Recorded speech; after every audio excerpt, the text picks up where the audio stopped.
ஒரு மனுஷன் இன்னொரு மனுஷனை ஏமாத்தலாம். ஆனா தான் ஏமாத்துறது அந்த மனுஷனுக்கு தெரியவே கூடாதுன்னு அவனோடவே இருந்து அவனுக்கே தெரியாம அவனோட மரணத்தை ரிஹர்சல் பார்க்க முடியுமா? கேட்கவே பதறது இல்ல. மகாராஷ்டிராவோட பூனே நகர்ல இப்போ நடந்துட்டு இருக்கிற ஒரு வழக்கு ஒட்டுமொத்த இந்தியாவையுமே உலுக்கி போட்டிருக்கு. 20 வயசு இளம்பெண் சியா, அவரோட காதலர் சேத்தன், இவங்க 2 பேரும் சேர்ந்து சியா கல்யாணம் பண்ணிக்க இருந்த கேத்தன் அப்படிங்கிற இளைஞரை திட்டமிட்டு கொலை செஞ்சதா இப்போ போலீஸ் தரப்புல கோர்ட்ல அடுக்கடுக்கான ஆதாரங்களை வச்சிருக்காங்க. ஆனா இது வெறும் கொலை கேஸ் மட்டும் இல்ல ஃப்ரெண்ட்ஸ். இதுக்குள்ள இருக்கிற பிளானிங், டிஜிட்டல் சாட்சிகளை அழிச்ச விதம், போலீஸை குழப்ப இவங்க போட்ட ஒரு பெர்ஃபெக்ட் ஸ்கெட்ச்.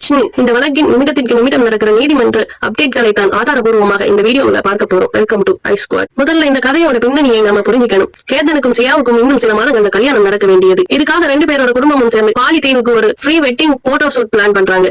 4 பேர் கார்ல கிளம்புறாங்க. ஆனா அந்த காரை ஓட்டிட்டு போன டிரைவர் வைபவ் ஜாதவ் இப்போ போலீசிடம் கொடுத்த வாக்குமூலம் தான் இந்த வழக்கோட முதல் பெரிய ட்விஸ்ட். டிரைவர் என்ன சொல்றாருன்னா, சியாவுக்கு அந்த ட்ரிப்ல போகவே இஷ்டம் இல்ல. கார்ல வரும்போது கேதனுக்கும் சியாவுக்கும் பயங்கர சண்டை. நடுவுல ஒரு ஃபுட்மால்ல வண்டியை நிறுத்தும் போது சியா மட்டும் தனியா கார்ல வந்து எல்லாரோட பாஸ்போர்ட்டும் இருந்த பேக்கை ஓபன் பண்ணி எதையோ எடுக்கிறாங்க. அதுக்கப்புறம் ஏர்போர்ட் போன உடனே என்ன நடக்குது தெரியுமா? கேத்தனோட பாஸ்போர்ட்டை மட்டும் காணும். இதனால அந்த பாலி ட்ரிப்பே கேன்சல் ஆகுது. இப்போ போலீஸ் கோர்ட்ல என்ன சொல்றாங்கன்னா, சியா அந்த பாஸ்போர்ட்டை திருடி மால் பாத்ரூம்ல வச்சு எரிச்சு டாய்லெட்ல போட்டு பிளஸ் பண்ணிட்டாங்கன்னு. இப்போ அந்த பாஸ்போர்ட் எரிக்கப்பட்ட துண்டுகளை எடுக்கிறதுக்கு போலீஸ் செப்டிக் டேங்க் வரைக்கும் தேடிட்டு இருக்காங்களாம். ஏன்னா ட்ரிப் கேன்சல் ஆனா தான் தங்களோட அடுத்த கொடூரமான பிளானை எக்ஸிக்யூட் பண்ண முடியும் அப்படின்னு சியா நினைச்சதாக போலீஸ் தரப்புல சந்தேகிக்கிறாங்க. ட்ரிப்பும் கேன்சல் ஆகுது. அடுத்து என்ன? சியாவும் அவளோட காதலர் சேத்தனும் சேர்ந்து ஒரு மலை பிரதேசத்துல வச்சு கேத்தனை தள்ளிவிட பிளான் பண்றாங்க.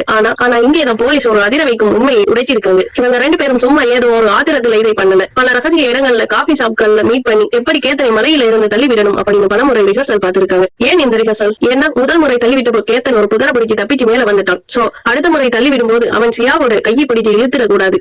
அவன் கண்டிப்பா கீழே விழணும்னு அக்யூரசி பார்த்து பிளான் பண்ணிருக்காங்க.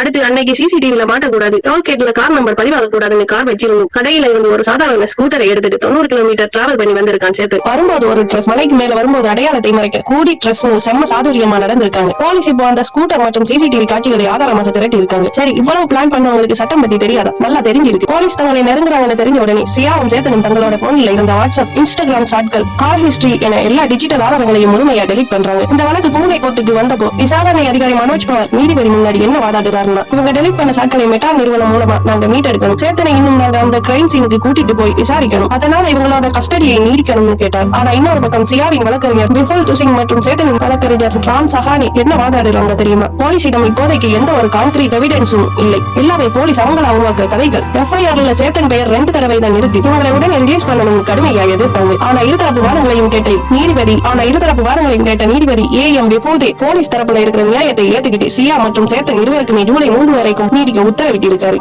இந்த வழக்கு இப்போதைக்கு முடியாது. இதுக்குள்ள சியாவோட குடும்பத்துக்குள்ளேயே அவங்க அண்ணன் வழக்கறிஞர் மேல 10 கோடி நஷ்ட ஈடு வழக்கு போடுற அளவு பல உள்குழப்பங்கள் ஓடிட்டு இருக்கு. சட்டம் தன் கடமையை செய்யும். நீதிமன்ற விசாரணை முடிவில் தான் இறுதி உண்மை என்னன்னு தெரிய வரும். ஆனா இந்த சம்பவங்கள் மூலமா நமக்கு கிடைக்கிற பாடம் என்ன தெரியுமா? இந்த உலகத்துல நம்ம கூடவே வச்சிருக்கிற எல்லாரையும் கண்மூடித்தனமா நம்பிடக்கூடாது. ஒருத்தரோட ஆசைக்காக இன்னொருத்தரோட உயிரை துச்சமா நினைக்கிற மனிதர்கள் இந்த சமூகத்துல இருக்காங்கிறதுக்காக ஒரு எச்சரிக்கை மனிதன் இந்த வழக்கு. இந்த வழக்கோட அடுத்த நீதிமன்ற தீர்ப்பு மற்றும் உண்மைகளை நாம் தொடர்ந்து பார்க்க போறோம். சட்டம் கேத்தனுக்கு நீதியை வழங்குமா? உங்களுடைய கருத்துக்களை கமெண்ட் செக்ஷன்ல சொல்லுங்க. இந்த டாக்குமெண்ட்ரி உங்களுக்கு பிடிச்சிருந்தா லைக் பண்ணிட்டு தொடர்ந்து நம்ம சேனலை ஃபாலோ பண்ண சப்ஸ்கிரைப் பண்ணிக்கோங்க.